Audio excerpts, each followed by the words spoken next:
a todos, bienvenidos a una nueva edición de Trayectorias. En esta ocasión vamos a conversar con el director y actor Alberto Isola. Alberto, muchas gracias por estar aquí. No, gracias a ti, Daniel. Encantado. Conversemos un poquito desde el principio. La época del colegio fue determinante para ti en lo que sería luego tu vocación. Absolutamente. ¿Cómo es que termina siendo tan profundamente determinante en tu caso? Yo quería hacer varias cosas. No quería hacer nada de lo que mi familia quería que fuera. Abogado, qué sé yo. Y quería escribir, pero me aburría mucho escribiendo. La idea de escribir, la soledad de escribir no me gustaba. Y un hermano del colegio Santa María Marianistas, el hermano Paul Forgach, siempre lo menciono porque estuve en contacto con él hasta que murió hace algunos años, me invitó a ser parte del club de teatro. Él fundó un club de teatro. Yo había visto algo de teatro quizás, pero no tenía. Y literalmente me senté en un ensayo y fue como una fulguración, creo que es la mejor palabra. Miré eso y dije, no quiero hacer nada más el resto de mi vida. ¿Cómo es tener tanta certeza a tan temprana edad? Es bien curioso, ¿no? Quizás también me aferré a eso, ¿no? Como estaba con tantas dudas. Pero fue una cosa... Sí, yo entiendo cuando la gente dice que a veces o te enamoras así de golpe o a veces tienes como iluminaciones de cosas.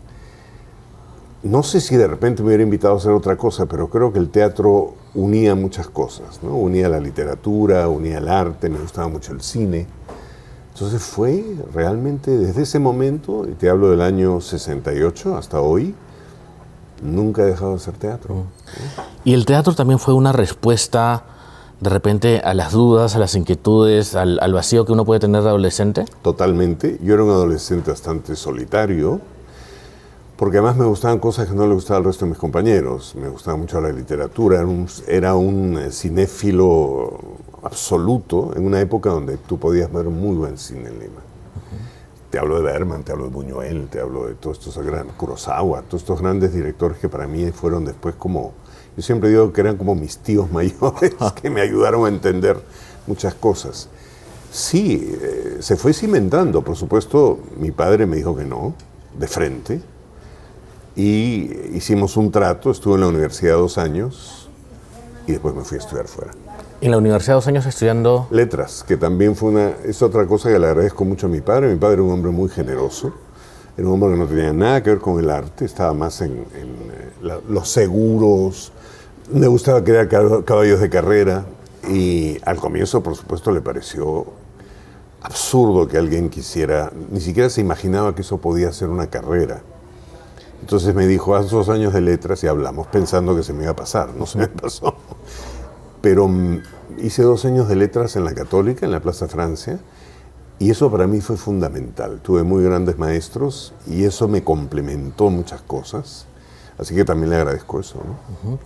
Y en un principio tú querías ser director en lugar de actor. Sí, nunca pensé ser actor. Uh-huh. Quizás porque tenía una imagen un poco estereotipada de cómo eran los actores. ¿Qué imagen tenían los actores? No sé, no galanes, pero me imaginaba gente mucho más desenvuelta. Yo era una persona muy tímida. Y entonces nunca pensaba en ser actor. Pero cuando me fui a estudiar a Europa, a Milán, llegué a Milán para estudiar dirección y el curso de dirección era 3 tardes a la semana. Y me parecía un poquito, yo digo, no venía hasta... Y entonces, como yo era el primer latinoamericano que estuvo en la escuela del Piccolo, dije, no puedo hacer el curso de los actores en la mañana. Hice el curso de los actores en la mañana y de repente me decían, pero tú deberías estudiar actuación. Y fue como un descubrimiento ahí, ¿no? Pero no fue lo primero que quise hacer. Tuviste una profesora que te exigió bastante. Tuve varias, pero la más exigente de todas eso fue en el Drama Center. Uh-huh. Una gran profesora, maestra norteamericana, muy vinculada al método, a Uta Hagen, sobre todo, se llamaba Doreen Cannon, y hacíamos cursos como directores, teníamos un curso de actuación, y ella me hacía hacer los ejercicios muchas veces, y yo decía, ¿por qué? Y al final, cuando la volví a ver, me dijo, porque quería que te dieras cuenta que eras un buen actor. Así que he un poco balanceado las dos cosas después, ¿no? Pero no fue mi primera intención. ¿Cuál es tu recuerdo más importante de esa época en la que estuviste en Europa? Sobre todo el teatro que vi. Uh-huh. Fue una época muy... No voy a decirte que todo tiempo pasado fue mejor, porque yo no creo necesariamente en eso, pero los 70 fueron un año muy importante para el teatro. Pude ver a algunos de los más grandes directores, actores, actrices. Entonces creo que lo que más recuerdo de esos años, además de las clases, eran las idas al teatro. Yo iba al teatro todas las noches. Porque todas. Tenías, tanto en Inglaterra como en Milán, tenías una tarjeta de estudiante, un carnet. En Inglaterra, por ejemplo, tú ibas a ver cualquier obra y los asientos que no se habían vendido 10 minutos antes, te los vendían a un precio ridículo. Entonces a veces veías obras en segunda fila. Volví a ver muchas obras muchas veces. Hay obras que he visto hasta 10 veces. Porque aprendí mucho mirando, ¿no? Entonces ese recuerdo, y claro, después con los años me doy cuenta que efectivamente fue una década muy importante para el teatro. Entonces al poder ver esos espectáculos fue como, creo que lo que más me impactó, ¿no? Y el hecho de vivir en estas ciudades donde tenías tantas cosas a la mano, ¿no? ¿Y extrañabas Lima? ¿Extrañabas el Perú? No, curiosamente, a ver, bueno, sí, extrañaba a mi familia, extrañaba la comida, pero sí extrañaba sobre todo a mis amigos. Lo que pasa es que mis mejores amigos, y lo siguen siendo, eran toda gente de teatro. Y lo que hicimos en los 70s, por común acuerdo, es que todos nos fuimos del país con el compromiso de regresar. Entonces los extrañaba, pero uno estaba en Uruguay, el otro estaba en Wisconsin, el otro estaba en Brasil.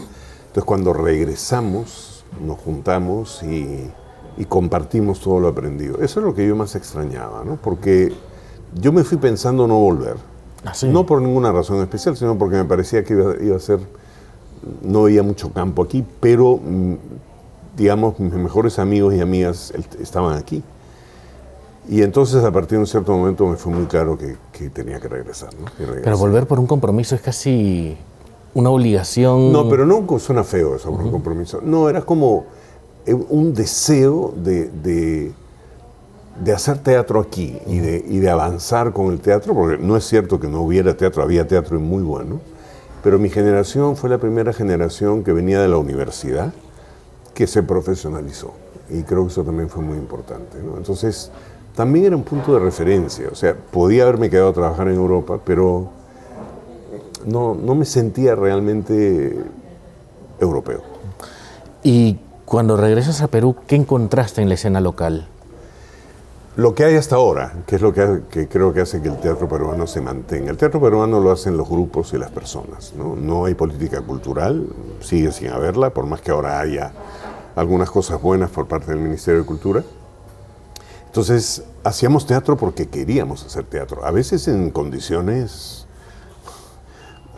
no recuperábamos el dinero, perdíamos dinero, pero había la sensación de que estábamos construyendo algo. Entonces me sentí, apenas volví, yo no he parado de trabajar nunca, he tenido mucha suerte. Si he parado es porque ha habido la pandemia en realidad fue la primera vez que yo paré de trabajar. Entonces encontré muchas posibilidades de hacer cosas, mucho por hacer, empecé a enseñar casi inmediatamente apenas llegué y me sentí parte de un movimiento que iba creciendo, que después por supuesto pasó por una serie de etapas tremendas, como la época de los 80s, ¿no? Existe esa historia que todos los estudiantes de teatro conocemos, que es que hacías funciones muy cerca de donde explotó la bomba en Miraflores. Eso fue una historia increíble. Estrenamos esa noche fue agosto, septiembre fue, ¿no? Si no me equivoco. Fue agosto o septiembre, nunca me acuerdo. Fueron esos años, en esos meses. En el Teatro Larco, que ya no existe, yo había tomado el Teatro Larco para producir cosas ahí, y me quedé 6 años ahí. Y Tarata está a 4 cuadras. Claro. Yo estaba afuera, porque yo nunca veo los estrenos, y escuché la explosión, vi la humareda, entré corriendo al teatro, porque había un pasadizo. Yo dije, la gente va a salir corriendo. Pues. Y lo que vi me sorprendió, porque la gente estaba riéndose del espectáculo, que era un espectáculo cómico, que terminaba en una persecución con disparos, y la gente pensó que era parte del espectáculo. Los actores no, porque el techo del teatro, que era de calamina, dicen textualmente que se elevó y volvió a bajar. Y una amiga mía, cuando salió, me dijo, porque había toque de queda, y me dijo, mira, está todo muy bien, pero por favor saca esa explosión del final. No va. Y yo le decía, cuando llegues a tu casa te vas a dar cuenta, ¿no?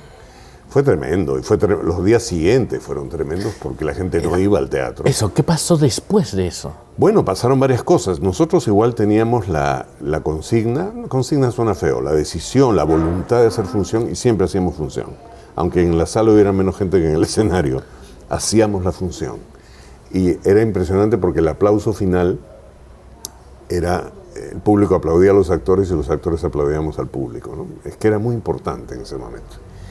Yo en ese momento decidí irme del país por segunda vez. Yo me he ido del país 2 veces. La primera fue con el alanazo del 88, que me fui a Argentina, porque ya aquí no se podía hacer nada.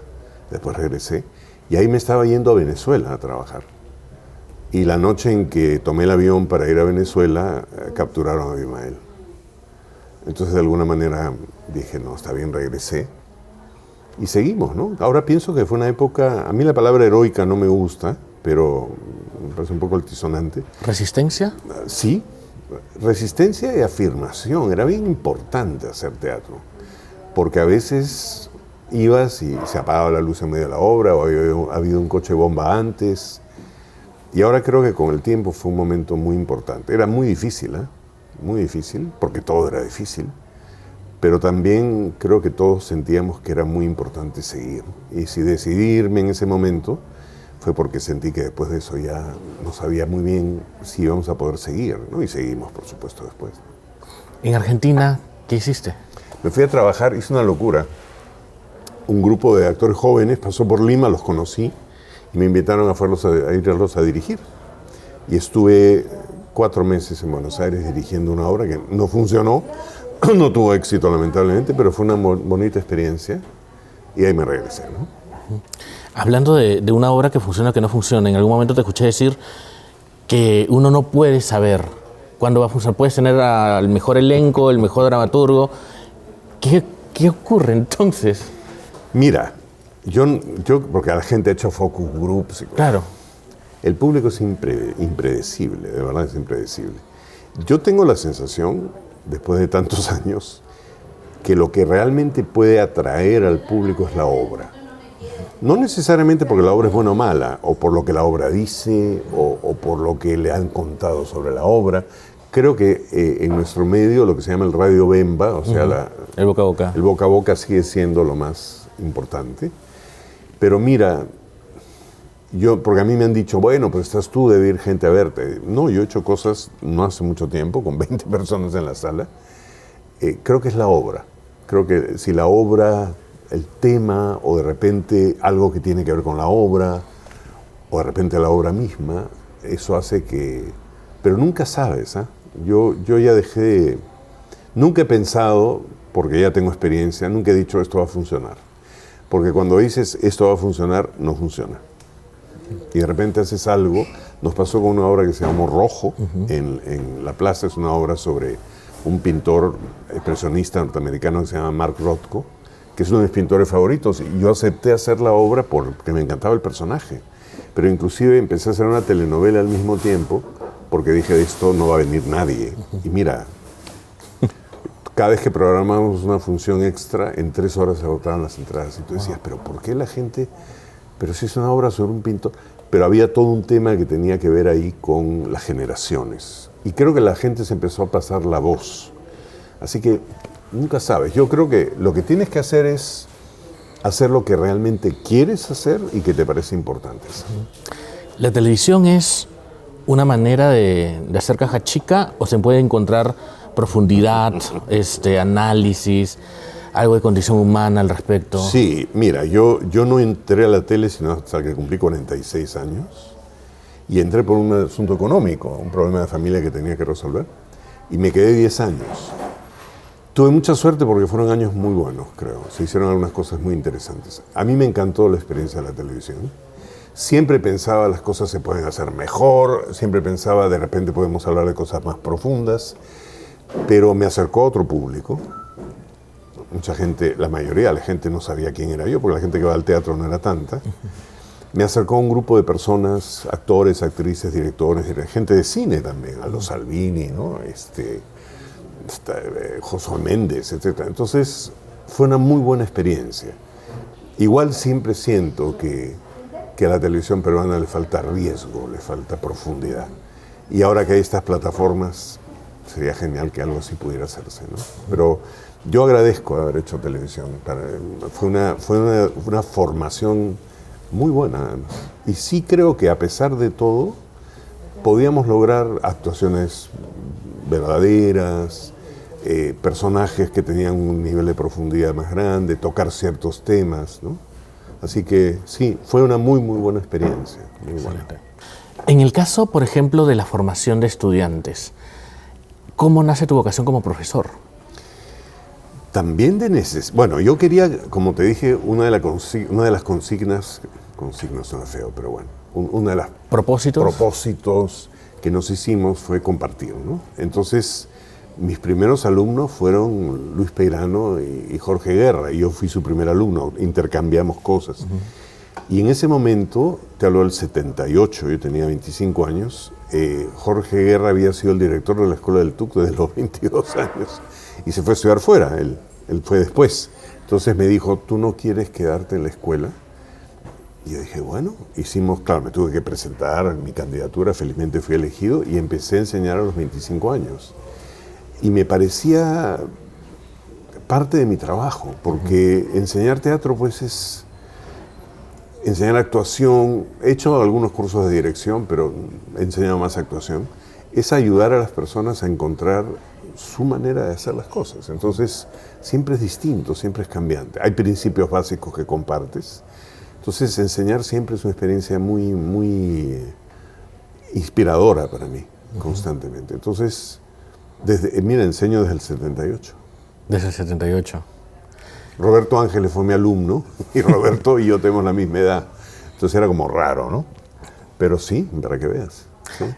Siempre se dice que un actor o un teatrero siempre está en formación, claro, ¿no? En tu caso, ¿te formas todavía? ¿Te reúnes con gente? Siempre. Me encantaría, hay algo que no puedo hacer, que me encantaría hacer, que es volver a hacer un taller como actor. Me encantaría. El problema son tiempos, ¿no? Vino Anne Bogart, esta directora tan interesante, hicieron un taller, yo quería estar de todas maneras, pero los tiempos se cruzaban con mi trabajo en la universidad.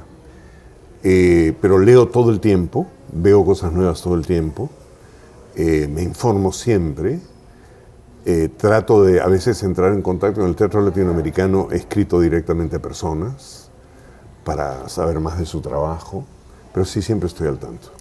Has dicho que uno puede actuar, pero no todos pueden ser actores. Y en ese sentido, lo que acabas de decir tiene concordancia, ¿no? Porque de alguna manera, otras profesiones, terminas de estudiar 5 años, tal vez haces un posgrado y estás. Claro. Acá tienes que aceptar. No, tienes que seguir, porque además las cosas van cambiando, ¿no? Yo he ido cambiando mi manera de trabajar como actor y como director gracias a la enseñanza. Porque empiezas a darte cuenta de ciertas cosas que tú mismo después aplicas a tu propio trabajo. Entonces es una retroalimentación constante, ¿no? Yo creo que uno nunca para. Además soy una persona demasiado curiosa. Además, me interesa, quiero saber. Me interesa saber cosas nuevas. Pero sí me encantaría en algún momento, todavía espero poderlo hacer un taller de nuevo como actor. Me encantaría. Mencionabas el tema de tus tiempos. Tú viajas constantemente, diriges un lado, enseñas en el otro. ¿Cómo me organizo? Sí. Mejor ahora, antes caóticamente. Bueno, tengo que hacer un plan. La gente se ríe porque el otro día alguien me llamó y me dijo, quiero hacer algo contigo. Le dije, ok, en el 26 estoy libre. Y me dijo, no puede ser. Y le digo, es que sí, porque si no... Lo que pasa es que tengo la suerte de que me llaman para varias cosas, pero también tengo proyectos personales. Entonces... Uno de los problemas del teatro en Lima, uno de los tantos, son las salas, ¿no? Claro.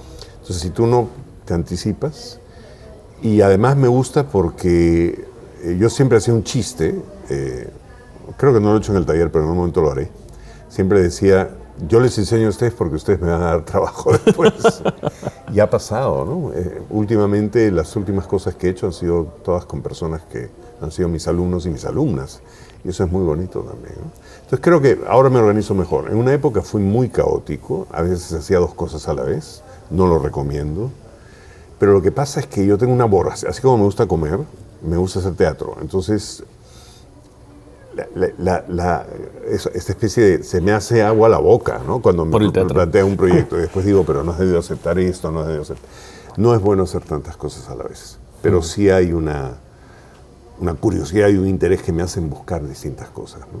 Y para una persona que está tan ocupada y que tiene tantos proyectos en la cabeza y que quiere hacer tantas cosas, ¿cómo le cayó la pandemia? No quiero decir que fue un aprendizaje, porque suena muy New Age, pero porque fue una época muy dolorosa para mucha gente. Claro. Empezó, mi vecino Eliseo murió de COVID a las 2 semanas de que empezó toda la cosa. Entonces, fue terrible al comienzo, me desconcertó porque yo nunca había parado, nunca. Entonces la idea de parar fue como al comienzo una mezcla de cosas, ¿no? Porque dije, vacaciones, puedo leer. Y pasé por varias etapas, incluida una etapa de angustia, ¿no? Pero después, gracias al hecho de que tuvimos que hacer cursos por Zoom, que tuve para mí un aprendizaje, empecé a descubrir cosas interesantes ahí. Y entonces eso me ayudó. Hicimos un montaje de una obra de García Lorca con los alumnos de la Fares, todo en Zoom, cada uno en su casa. Fue muy bello, al final se hizo una edición y participamos en un festival de teatro universitario en Granada y nos dieron una mención especial. Entonces, creo que encontré la manera, ¿no? Tú sabes que hay una frase que yo siempre repito, es una frase de un poeta cantante que se llama Leonard Cohen, que a mí me gusta mucho, y la frase es, en todo hay una grieta y por ahí siempre entra la luz. Eso para mí es una frase clave, porque siempre hay algo, ¿no? Fue duro, pero aproveché para probar otras cosas. Hice cursos con alumnos que estaban en Trujillo y en Australia, ¿no? Eso era maravilloso. Hacías un curso teórico de historia del teatro y tenías alumnos en todos lados. Y eso también era muy bonito. Y fue bueno. Ahora fue muy duro. También aprendí a estar en casa. Yo nunca estaba en casa. Pero sí, creo que fue un momento de mucha reflexión también, ¿no? Y fue muy bueno en ese sentido, ¿no? Hubiera preferido no tenerlo, evidentemente, por el costo que tuvo en tantas cosas, pero tarde o temprano creo que la gente de teatro, no solo la gente de teatro, ¿no? Somos, no supervivientes, porque supervivientes suena un poco como dramático, pero como tú sabes encontrar las maneras, tú sabes encontrar la grieta, siempre digo yo. Entonces, aprendí varias cosas, creo que el hacer teatro virtual también es muy interesante. Así que ahí está. Ya que lo mencionas, mucha gente que le gustaba el teatro, ir al teatro, sentía que el teatro virtual le estaban dando gato por liebre. Y algunas otras personas, mucho más puristas, decían, esto no es teatro, esto no sirve. Yo fui uno al comienzo. Yo dije, no, el teatro es la famosa palabra que usa tanto Jorge Dubati, ¿no? El teatro es convivio. Claro, yo comencé a ni hablar. Pero después encontré otras posibilidades. Yo creo que era gato por liebre cuando no explorabas a fondo las posibilidades que te daba el Zoom. Porque hacer teatro solamente con una camarita al frente no era muy interesante. Pero usar eso a mí me pareció interesante. Y yo hice un espectáculo que se llamó Conferencia sobre la lluvia. Y primero hicimos una versión virtual, después hicimos una versión presencial. Y eran 2 montajes completamente distintos.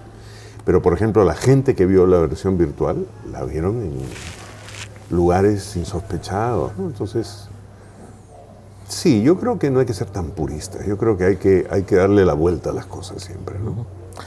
¿Cuándo te diste cuenta que eras una persona reconocida en tu gremio, en tu sector?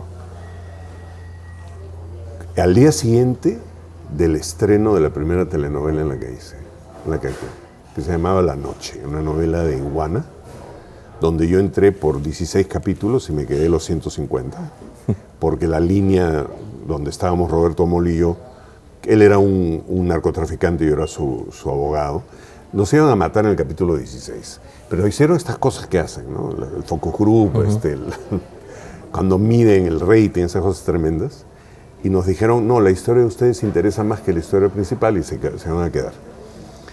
Al día siguiente, yo vivo en Barranco, salí a Barranco al mercado y me pararon como 20 personas.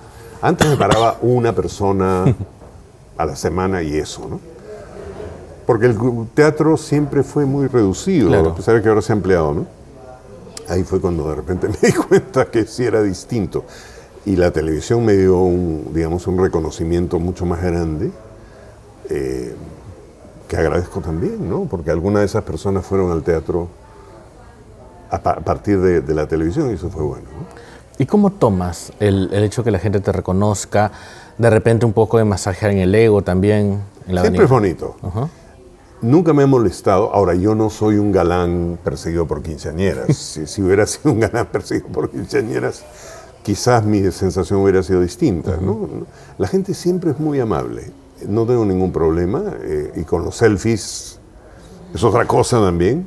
No, nunca me ha molestado porque creo que es parte de lo que haces, ¿no? Y es una manera de agradecer a las personas que se interesan en tu trabajo, pero nunca me ha molestado.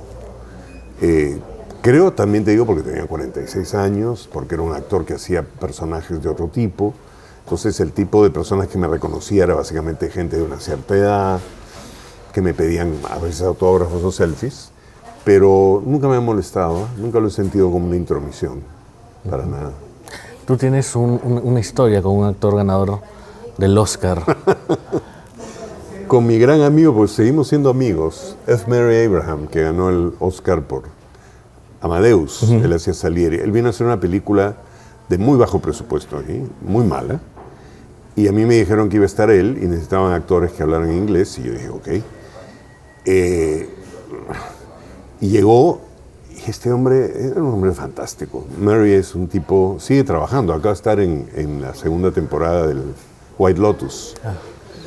Pero él vive en el teatro. Entonces filmábamos en el centro de Lima. Y cada vez que parábamos, íbamos a almorzar, yo lo sacaba. Y era increíble porque la gente me pedía autógrafos todo el tiempo y a él nadie le pedía autógrafos. Y el que era ganador Del además del Oscar. Y me decía, ¿quién eres? Yo decía, Murray, estoy haciendo una telenovela. Gran tipo. Tú sabes que todavía estamos en contacto, a veces nos mandamos cosas. Para mí fue una lección, tú sabes, porque era una persona absolutamente sencilla, divertidísimo, muy profesional. Aprendí muchas cosas de él. Pero, por ejemplo, se tomó fotos con todo el equipo, les daba las fotos al equipo. No tenía nada de estrella, de nada, ¿no? Bueno, él dice después, acabo de ver una entrevista donde él dice que el Oscar le arruinó un poco la vida, ¿no? ¿Por qué? Porque le empezaron a ofrecer todos papeles parecidos. Y él es un hombre de teatro, entonces... Pero mira, sigue trabajando, ¿no? Ha estado también en esta serie de Guillermo del Toro. Es un gran tipo, le tengo mucho cariño y somos pues amigos desde esa época, ¿no? Cuando tienes que actuar o dirigir, ¿tú encuentras algo que te da la actuación que no te da la dirección y viceversa? ¿Algo que sí te ofrece la dirección y Sí, no claro. lo? Yo creo que todo parte de la necesidad, voy a usar la palabra necesidad, de contar la historia. Si tú no necesitas contar la historia, mejor no la hagas, ¿no? Entonces a veces te pasa que la historia la quieres contar como uno de los personajes, o a veces te pasa que la historia la quieres contar desde afuera. Pero siempre parto de eso.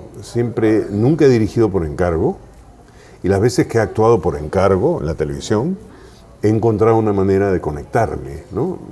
Todos los personajes que hice en las telenovelas, yo hice el mismo trabajo que hacía cuando hice El Rey Lear, o sea, el trabajo de investigación, de búsqueda, y nunca sentí que era un lugar donde no debía hacer eso. Entonces, pero esa necesidad para mí es bien importante.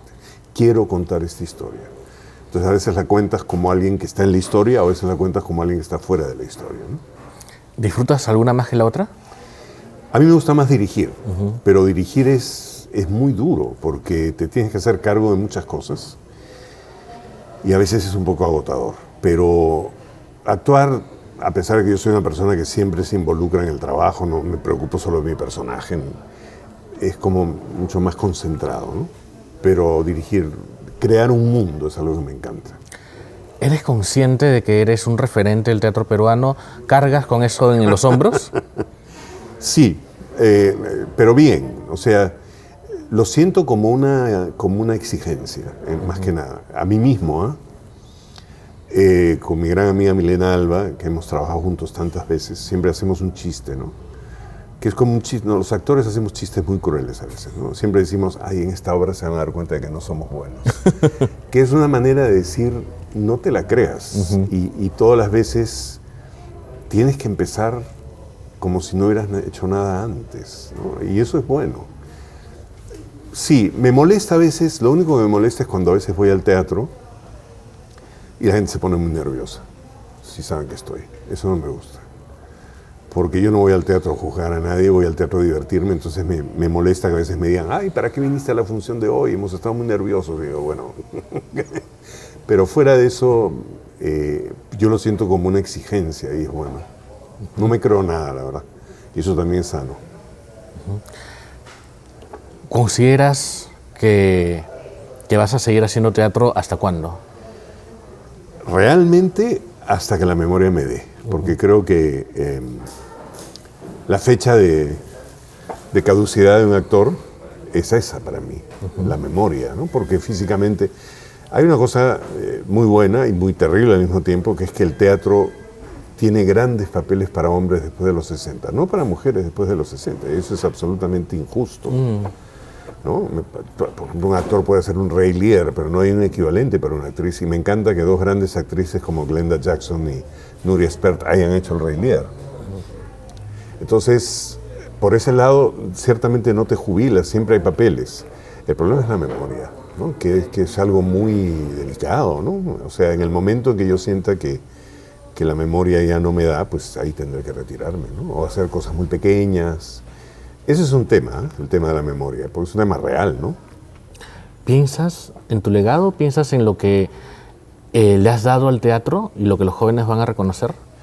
A mí, creo que sí, soy consciente, te mentiría si te dijera que no, pero creo que a mí lo que más me emociona es cuando voy a ver algo y siento que de alguna manera yo he sido parte de eso. Eso me enorgullece mucho. Y me encanta cuando trabajo con alumnas y alumnos que alguna vez fueron mis alumnos, ¿no? Entonces sí, pero yo lo siento como una continuidad. Siento que después eso pasará a otra gente. Yo mismo siempre he tenido una conciencia muy clara de dónde vengo a nivel teatral, siempre, ¿no? Mi relación con el mundo teatral antes de que yo empezara y durante toda la época en que he trabajado siempre ha sido muy fuerte. Tengo un reconocimiento muy grande y una cercanía muy grande con todas las personas que hicieron teatro antes, ¿no? Ya para terminar, en algún momento me comentaste que se te había ocurrido la idea de escribir de repente tus reflexiones sobre teatro. ¿Qué falta para que lo hagas? Soy muy flojo. La gente no me cree. Soy muy flojo. O sea, realmente una de las cosas que me gusta de trabajar en grupo es que el grupo te fuerza a no ser flojo. Pero sentarme frente a una computadora y escribir me cuesta muchísimo. En algún momento lo voy a hacer, pero sí, creo que necesito que alguien esté atrás mío y me esté obligando a hacerlo, pero qué raro, ¿no? Yo puedo ensayar, tú lo sabes, puedo estar trabajando 6 horas, 7 horas, 8 horas. Sí. Pero sentarme frente en este caso, a la pantalla vacía, me cuesta. Pero sí es algo que en algún momento quiero hacer. ¿Cada cuánto vas al teatro acá en Lima? Es una muy buena pregunta. Si no estoy en temporada, trato de ver todo lo que puedo. No me es fácil.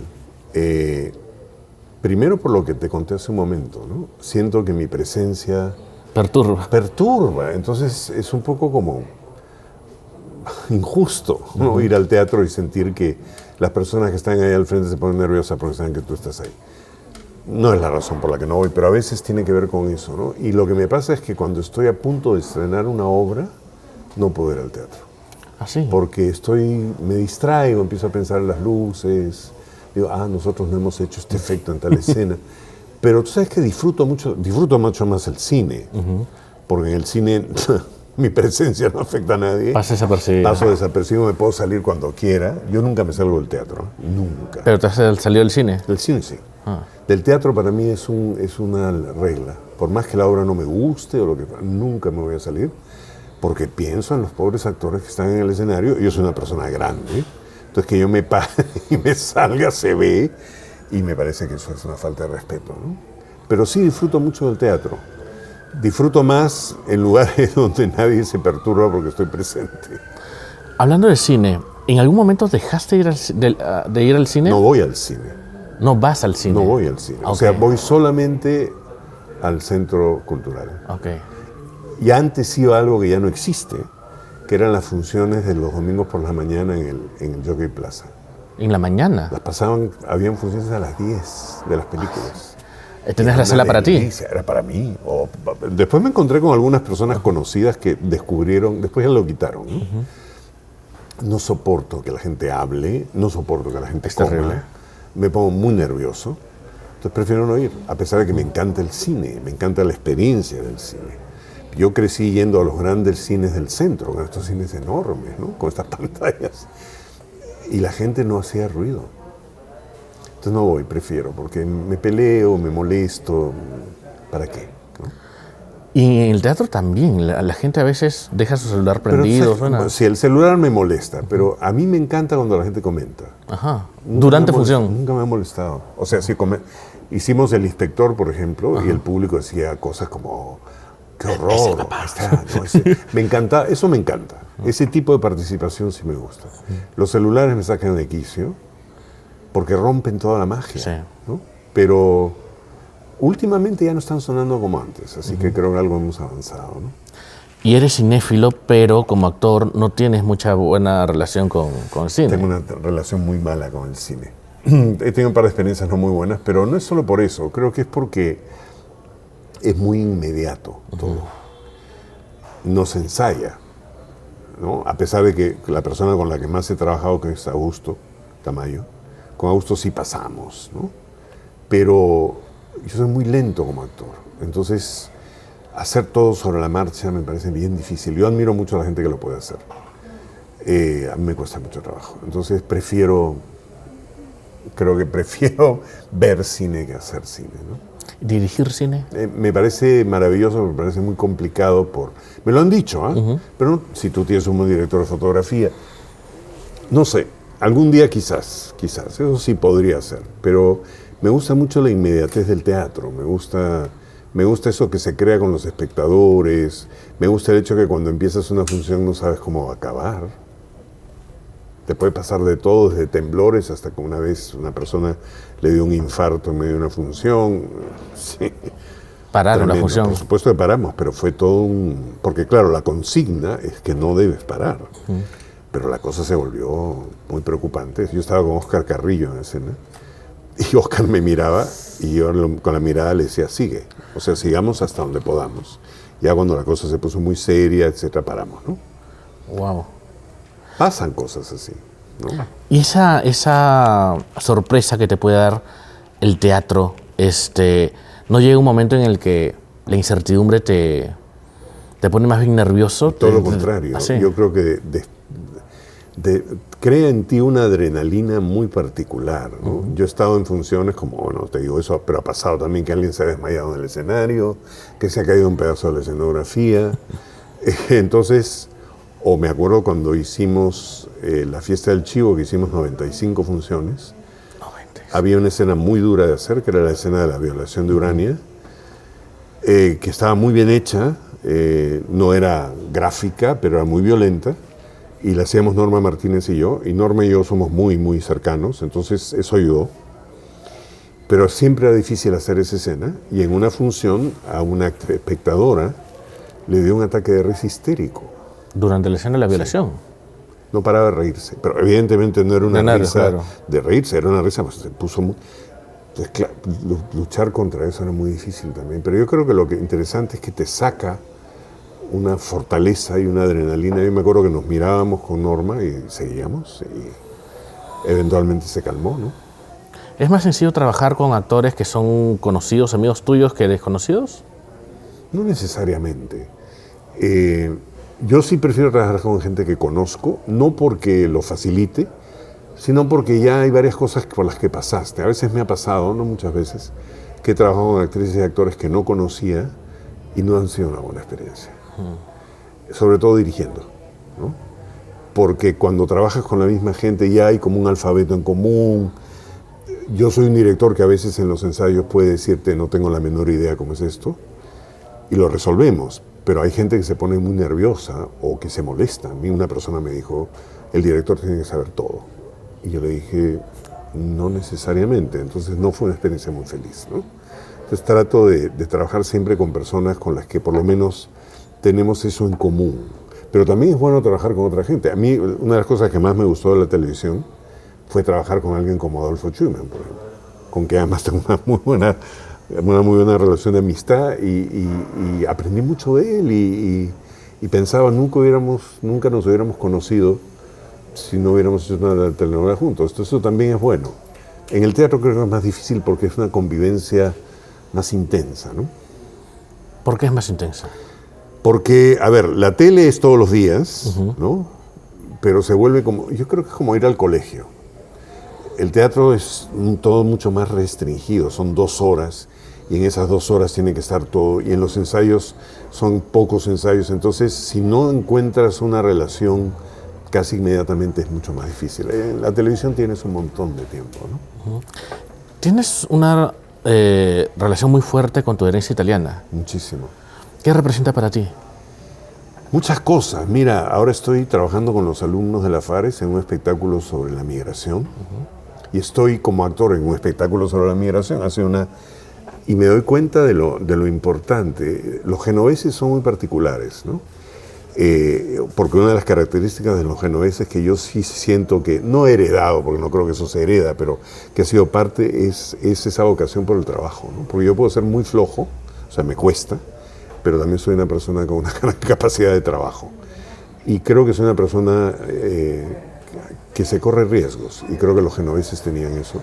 Entonces tengo una vinculación muy grande con eso, con la música, con el idioma, pero sí tengo, o sea, reconozco sobre todo mira que yo soy de la parte de los genoveses que son mi familia paterna, yo soy la única persona que se ha dedicado al arte. Y en el año 2003 el gobierno italiano me hizo comendatore de la República Italiana, que es una orden, es un título que se le da a muy poca gente. Y me lo dieron y yo pensé que curioso, ¿no? Porque a mi padre y a mi abuelo nunca se lo dieron. Y mi abuelo, mi famoso abuelo que se llamaba como yo, que era un hombre muy, muy duro, me dijo pues la famosa frase que yo he repetido tantas veces, es ningún sola va a ser un saltimbanqui. Utilizó la palabra saltimbanqui. Pero sí reconozco haber heredado de él una vocación de trabajo muy, muy fuerte. A veces quizás excesiva, pero de ahí viene, ¿no? ¿Tu padre y tu abuelo llegaron a verte en Ninguno de los dos, que es una de las cosas. Me dolió sobre todo por mi padre, porque mi abuelo ya estaba mayor, ¿no? Pero mi padre murió muy joven y nunca vio nada de lo que hice. Y si llegué a estudiar donde estudié fue por él, por su apoyo. Entonces siempre me falta eso, ¿no? Mi madre siempre, mis hermanos, pero mi padre nunca vio. Y mi abuelo nunca me vio ser un saltimbanqui. Me pareció interesante que me viera, ¿no? Muchas gracias, Alberto, por el tiempo. Gracias a ti, Daniel. Por la conversación. Gracias. Muchas gracias a todos los que se conectaron para ver esta conversación con Alberto Isola. Los esperamos en el siguiente episodio de Trayectorias por UPC Cultural. Gracias.